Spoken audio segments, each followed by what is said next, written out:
नमस्कार दोस्तों, हमारे YouTube चैनल पर आपका फिर से स्वागत है जिसका नाम है टीचिंग मेथड्स। दोस्तों आज हम देखेंगे पर्यावरण शिक्षण विधियों और सामाजिक अध्ययन के शिक्षण विधियों के 15 अति महत्वपूर्ण प्रश्न। तो चलते हैं पहले प्रश्न पे मित्रों। पहला प्रश्न है कि पाठ्यक्रम के क्षेत्र में शामिल है। पाठ्यक्रम का जो क्षेत्र है उसमें शामिल है। देखिए पाठ्यक्रम के क्षेत्र में क्या शामिल है मित्रों, जो आपके पाठ्यक्रम है उसमें देखिए विद्यालय की आंतरिक क्रियाएं हैं, विद्यालय की बाहरी क्रियाएं हैं, उपयुक्त दोनों है या इनमें से कोई नहीं है। तो देखिए पाठ्यक्रम के अंदर मित्रों विद्यालय की जो आंतरिक क्रियाएं यानी विद्यालय के जो अंदर जो भी गतिविधियां होती है वो शामिल है, और विद्यालय के बाहरी क्रियाएं होती है वो भी शामिल है ना। केवल आंतरिक क्रियाएं नहीं है, बाहरी क्रियाएं जैसे कि स्थानीय क्षेत्रीय जो भ्रमण हो गया, जो विद्यालय से रिलेटेड हो और बाहर हो ना, तो ये इस प्रकार आपके जो दोनों गतिविधियां हैं वो पाठ्यक्रम के क्षेत्र में शामिल है। तो इस प्रकार मित्रों पहले प्रश्न का विकल्प नंबर 3 है, सही उत्तर हो जाता है। आगे चलते हैं मित्रों प्रश्न संख्या 2 पर। प्रश्न संख्या 2 है कि निष्पत्ति परीक्षण करने में सबसे पहले क्या बनाया जाता है। देखिए मित्रों निष्पत्ति जो परीक्षण है इसी का दूसरा नाम है उपलब्धि परीक्षण, है ना, और इसी को कहते हैं मित्रों ज्ञानार्जन परीक्षण, उपलब्धि परीक्षण या ज्ञानार्जन परीक्षण।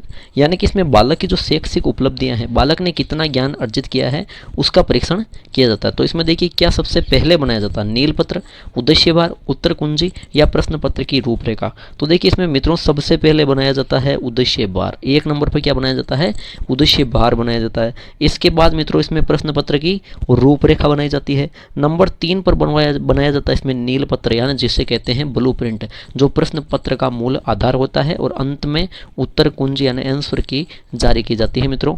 तो इस प्रकार आपके जो प्रश्न संख्या 2 है मित्रों वहां पे विकल्प नंबर 2 बिल्कुल सही उत्तर होगा। आगे देखते हैं तीसरा प्रश्न कि पर्यावरण अध्ययन में शिक्षण की नवीन विधि कौन सी। देखिए पर्यावरण अध्ययन है, इसमें शिक्षण की नवीन विधि कौन सी, एक प्राचीन विधि है और एक नवीन विधि है। तो देखिए जो व्याख्यान विधि है इसमें क्या होता है, शिक्षक सक्रिय होता है, बालक निष्क्रिय श्रोता ही रहता है ना। तो ये विधि तो प्राचीन समय से आ रही है। पाठ्यपुस्तक विधि, पाठ्यपुस्तक पुस्तक से अध्ययन करवाना, ये भी प्राचीन विधि है। तो ये दोनों विधियां यहाँ पे नहीं आएगी, तो उपयुक्त सभी भी विकल्प हट जाएगा। बच्ची कौन सी, समस्या समाधान विधि, ये पर्यावरण अध्ययन या सामाजिक शिक्षण की नवीन विधि के रूप में जानी जाती है मित्रों। इस प्रकार आपके जो प्रश्न संख्या 3 है वहां पे विकल्प नंबर 3 बिल्कुल सही उत्तर होगा। आगे चलते हैं मित्रों प्रश्न संख्या 4 पर। अच्छा प्रश्न है प्रश्न संख्या 4 कि इनमें से कौन सा एक अभिप्रेरित शिक्षण का संकेत होता है। मित्रों देखिए अभिप्रेरित शिक्षण का संकेत पूछा है, यानी इनमें से कौन सा विकल्प है जिसमें आपको दिख रहा है कि बालक प्रेरित होकर कार्य कर रहा है। तो देखिए गृह कार्य पूरा करना, तो गृह कार्य जो पूरा करना है वो तो भाई घर वालों के दबाव से भी किया जाता है, यहाँ अभिप्रेरित होकर बालक नहीं करता है। कक्षा में खामोश रहना ये तो बिल्कुल अभिप्रेरित है ही नहीं। कक्षा में अधिक से अधिक उपस्थिति ये भी दबाव से की जा सकती है ना। जबकि बच्चों द्वारा प्रश्न पूछना, बच्चे ने कुछ अधिगम किया है, कुछ अच्छा सीखा है, तो सीखने के बाद बच्चा जब प्रश्न पूछ रहा है इसका मतलब वो अभिप्रेरित हो चुका है। तो इस प्रकार मित्रों आपके जो प्रश्न संख्या 4 है वहाँ पे विकल्प नंबर 3 बिल्कुल सही उत्तर हो जाता है। आगे चलते हैं मित्रों प्रश्न संख्या 5 में। प्रश्न संख्या 5 है मित्रों कि अवलोकन, प्रयोग व विज्ञान की 3 विधियां हैं। पहली अवलोकन है जिसमें निरीक्षण करता है प्रत्यक्ष बालक, है ना। दूसरी फिर उस पर प्रयोग करता है, और तीसरी कौन सी है ना, ये 3 विज्ञान की 3 विधियां हैं मित्रों। तो मापन है, निगमन है, अनुमान है या परिकल्पना। तो देखिए अवलोकन किया, उसके बाद प्रयोग किया, प्रयोग करने के बाद बालक क्या कर रहा है, स्वयं उसके नियम बना रहा है ना, स्वयं उसके निष्कर्ष तक पहुंच रहा है, नियम बनाना सीख गया है। तो इसका मतलब निगमन, अवलोकन, प्रयोग और निगमन ये विज्ञान की 3 विधियां होती है। तो इस प्रकार मित्रों प्रश्न संख्या 5 में विकल्प नंबर 2 बिल्कुल सही उत्तर है। आगे चलते हैं प्रश्न संख्या 6 पर। अच्छा प्रश्न है, परिभाषाओं से संबंधित प्रश्न आया है कि प्रश्न संख्या 6 है कि जो सामाजिक अध्ययन है मित्रों, समाज द्वारा समाज का अध्ययन है, यह कथन किसने कहा। कि जो सामाजिक अध्ययन है इसमें समाज के द्वारा ही समाज का अध्ययन किया जाता है, ये किसने कहा, MP मुपात ने कहा, बाइनिंग एंड बाइनिंग ने कहा, जॉन डीवी ने कहा या JF हर्बर्ट ने कहा। तो मित्रों सामाजिक अध्ययन समाज द्वारा समाज का अध्ययन है, ये कथन MP मुपात का है। किसका है मित्रों, MP मुपात का। तो इस प्रकार आपके जो प्रश्न संख्या 6 है मित्रों वहां पे विकल्प नंबर 1 बिल्कुल सही उत्तर होगा। आगे चलते हैं मित्रों प्रश्न संख्या 7 पर। प्रश्न संख्या 7 है कि पर्यावरण विषय का मुख्य रूप से किस विषय से संबंध है। जो पर्यावरण विषय है इसका मुख्य रूप से किस विषय से संबंध है। तो देखिए गणित से और हिंदी से पर्यावरण का कोई संबंध नहीं है ना। बचे दो विकल्प, एक भूगोल और एक इतिहास। तो देखिए इतिहास में ऐतिहासिक घटनाएं होती है, जैसे युद्ध, सामरिक घटना ये होती है, ये पर्यावरण विषय में नहीं चलता है ना। अब बच्चे कौन सा विकल्प, भूगोल बचा है ना। भूगोल में क्या होता है, भूगोल में यही प्राकृतिक आपदाएं, भूगर्भीय घटनाएं, मृदा है, जल है, भूमि है, हवा है ना, वायु है, इन सभी का अध्ययन किया जाता है। ये जो भी भूगर्भिक तत्व है इनका अध्ययन भूगोल में किया जाता है और इनका भी पर्यावरण विषय में किया जाता है। इस प्रकार इन दोनों विषयों का गहरा आपस में पारस्परिक सह संबंध है मित्रों। इस प्रकार आपके जो प्रश्न संख्या 7 है दोस्तों, वहां पे विकल्प नंबर 2 बिल्कुल सही उत्तर होगा। आगे चलते हैं मित्रों प्रश्न संख्या 8 में। प्रश्न संख्या 8 है कि जन्म के बाद किसी बालक में सर्वप्रथम किस चिंतन का विकास होता है। देखिए जन्म के बाद, जन्म लेने के तुरंत बाद, ठीक है, किसी बालक में सर्वप्रथम किस चिंतन का विकास होता है। प्रत्यक्षात्मक चिंतन, कल्पनात्मक चिंतन, प्रत्यात्मक चिंतन या तार्किक चिंतन। तो देखिए मित्रों प्रत्यात्मक होता है समझ बनाना और तार्किक है ना तर्क वितर्क करना। ये बालक में होता है लगभग 10 से 11 की उम्र में है ना। तो यहाँ पे पूछा जन्म के बाद, तो ये दोनों विकल्प हट जाएंगे, ठीक है। कल्पनात्मक चिंतन दिवासूपन कह सकते हैं, ये किशोरावस्था एज में होता है, ठीक है, तो ये भी नहीं होगा है ना। प्रत्यक्षात्मक चिंतन बिल्कुल सही इसका उत्तर होगा है ना, कि जन्म के बाद जब बच्चा मतलब 4-5 वर्ष का होता है तो बालक कोई भी चीज को सामने प्रत्यक्ष रूप में, मूर्त रूप में देख कर ही तो सीखता है ना। इसका मतलब है कि जन्म के बाद किसी बालक में सर्वप्रथम प्रत्यक्षात्मक चिंतन का विकास होता है। तो इस प्रकार मित्रों प्रश्न संख्या 8 में विकल्प नंबर 1 बिल्कुल सही है। आगे चलते हैं प्रश्न संख्या 9 में, कि पाठ योजना में शिक्षण उद्देश्य होना चाहिए। जब शिक्षक के रूप में आप पाठ योजना बनाओगे तो उसमें शिक्षण उद्देश्य, उसका उद्देश्य क्या होना चाहिए। अस्पष्ट होना चाहिए, गलत चीज़ है, स्पष्ट होना चाहिए, अस्पष्ट नहीं, अनिश्चित नहीं बल्कि निश्चित होना चाहिए। अब बचे दो विकल्प, वस्तुनिष्ठ या व्यक्तिनिष्ठ। तो देखिए शिक्षण उद्देश्य है वो कभी व्यक्तिनिष्ठ नहीं होना चाहिए है ना। व्यक्तिनिष्ठ हो जाएगा इसका मतलब भेदभाव हो रहा है, वहाँ पे पक्ष हो रहा है ना। वस्तुनिष्ठ होना चाहिए हमेशा, जिसमें वस्तुनिष्ठ प्रश्न में निश्चित उत्तर होगा वहाँ पे मित्रों निष्पक्षता पाई जाएगी, निष्पक्षता का भाव होगा ना, निष्पक्षता पाई जाएगी, किसी प्रकार का पक्ष नहीं होगा, वो शिक्षण उद्देश्य पाठ योजना का होना चाहिए। इस प्रकार मित्रों प्रश्न संख्या 9 में आपके विकल्प नंबर 3 बिल्कुल सही उत्तर होगा। आगे चलते हैं मित्रों प्रश्न संख्या 10 पर। प्रश्न संख्या 10 है कि सामाजिक अध्ययन में ज्ञान निर्माण में निम्न में से किसकी आवश्यकता होती है। देखिए सामाजिक अध्ययन विषय में जब बालक ज्ञान निर्माण कर रहा है तो किसकी आवश्यकता होती है। अनुभवों का उपयोग, अवधारणा बनाना, अन्वेषण विधियां व सत्यापन या उपयोग सभी।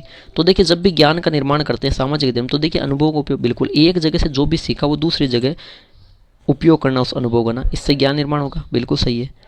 अवधारणा बनाना, देखिए बालक अपने मस्तिष्क में स्वयं अवधारणाएं बना रहा है, इसका मतलब ज्ञान का निर्माण कर रहा है। और इसके अलावा जो अन्वेषण खोज विधियां हैं और सत्यापन यानी मूल्यांकन वगैरह होना है, तो ये भी बिल्कुल सही है, इसका मतलब उपयुक्त सभी हो जाता है। तो मित्रों प्रश्न संख्या जो 10 है वहाँ पे विकल्प नंबर 4 बिल्कुल सही उत्तर हो जाता है। आगे देखते हैं मित्रों प्रश्न संख्या 11वां, कि निम्न में से कौन सा पर्यावरण अध्ययन पाठ्यक्रम के 6 मुख्य थीमों में से एक नहीं है। देखिए पर्यावरण अध्ययन जो कक्षा 3 से 5 तक चलता है उसमें पाठ्यक्रम की 6 मुख्य थीम बताई गई है। सीटेट में एक बार प्रश्न ये पूछा जा चुका है, 6 मुख्य थीम है, इनमें से कौन सा नहीं है। तो देखिए जो भोजन है वो इसकी मुख्य थीम है, बिल्कुल सही है। आवास है ये भी इसकी मुख्य थीम है, ठीक है। हम चीज़ें कैसे बनाते हैं, हम कैसे कार्य करते हैं, ये भी इसकी मुख्य थीम है। 3 तो ये मुख्य थीम हो गई। इसके अलावा एक और मुख्य थीम है चौथी, सॉरी भोजन तो आ चुका है। इसके अलावा एक और चीज़ है वो है जल, ठीक है। एक है मित्रों यात्रा और एक है परिवार व मित्र, ये 6 हो गए ना। भोजन, आवास, हम चीज़ें कैसे बनाते हैं, जल, यात्रा और परिवार व मित्र। अब देखिए जो काम व खेल है इसकी मुख्य थीम ने होकर मित्रों ये इसकी उप थीम है, जो किसके अंतर्गत आती है, जो आती है परिवार व मित्र के अंतर्गत है ना। परिवार व मित्र इसकी मुख्य थीम है, उसी के अंतर्गत उप थीम आती है जैसे कार्य व खेल, जानवर, पादप, संबंध, रिश्ते, ठीक है। तो इस प्रकार मित्रों प्रश्न संख्या 11वें में विकल्प नंबर 3 बिल्कुल सही उत्तर हो जाता है। आगे चलते हैं मित्रों प्रश्न संख्या 12वें पर, निम्न में से कौन सी अर्ध प्रक्षेपी सामग्री है। देखिए अर्ध प्रक्षेपी, एक होती प्रक्षेपी, एक होती अप्रक्षेपी। प्रक्षेपी वो मतलब जिन सामग्रियों को, जिन साधनों को पर्दे पर फिल्माया जा सके, पर्दे पर या विद्युत यंत्रों की सहायता से दर्शाया जा सके, वो प्रक्षेपी सामग्री होती है। अप्रक्षेपी जिनको नहीं दर्शाया जा सकता, ठीक है। अर्ध प्रक्षेपी दोनों के बीच में आने वाली, यानी कि कहने का मतलब दोनों से मिली जुली, है ना। अब देखिए कठपुतली है, ठीक है, इसमें विद्युत यंत्रों की आवश्यकता नहीं होती लेकिन पर्दे पर दर्शाया जाता है। ऐसे ही नाटक होता है ना, गली नुक्कड़ में होता है, चलता है कठपुतली नाटक, है ना, पर्दे पर दर्शाया जाता है लेकिन विद्युत यंत्रों का उपयोग नहीं किया जाता। और ऐसे ही बुलेटिन बोर्ड है, इसका मतलब उपयुक्त सभी सामग्री अर्ध प्रक्षेपी सामग्री होती है। तो मित्रों प्रश्न संख्या जो 12वां है वहाँ पे विकल्प नंबर 4 सही हो जाता है। आगे चलते हैं मित्रों प्रश्न संख्या 13वें पर। प्रश्न संख्या 13वां है, सूक्ष्म शिक्षण में छात्रों की संख्या कितनी होती है। अच्छा प्रश्न है, वेरी इंपॉर्टेंट क्वेश्चन है मित्रों, कि सूक्ष्म शिक्षण यानी कि छोटा शिक्षण, माइक्रो टीचिंग, कहने का मतलब है कि इसमें कक्षा का आकार भी छोटा होगा, है ना, और समय भी छोटा होगा। छात्रों की संख्या पूछी 5 से 10, 10 से 20, 20 से 30 या 30 से 40। तो 5 से 10 इसमें क्या होंगे, छात्र होंगे, और 5 से 10 मिनट में ही इसका अध्ययन करवाया जाता है। सूक्ष्म शिक्षण 5 से 10 मिनट ही करवाया जाता है और 5 से 10 इसमें छात्रों की संख्या होती है। सूक्ष्म शिक्षण याद रखना सबसे पहले प्रयोग किया था अमेरिका में 1960-61 में, WD एलन ने इसका सर्वप्रथम प्रयोग किया। इसके अलावा एक फैक्ट और याद रखना कि एनसीईआरटी ने सूक्ष्म शिक्षण की संपूर्ण अवधि बताई है मित्रों 36 मिनट, ठीक है। तो इस प्रकार मित्रों आपके प्रश्न संख्या जो 13वां है वहाँ पे विकल्प नंबर 1 बिल्कुल सही हो जाता है। आगे चलते हैं मित्रों प्रश्न संख्या 14वें पर, कि शिक्षण की समस्त क्रियाओं का उद्देश्य क्या होता है। शिक्षण की जो समस्त क्रियाएं हैं उनका उद्देश्य क्या होता है ना, अच्छा प्रश्न है।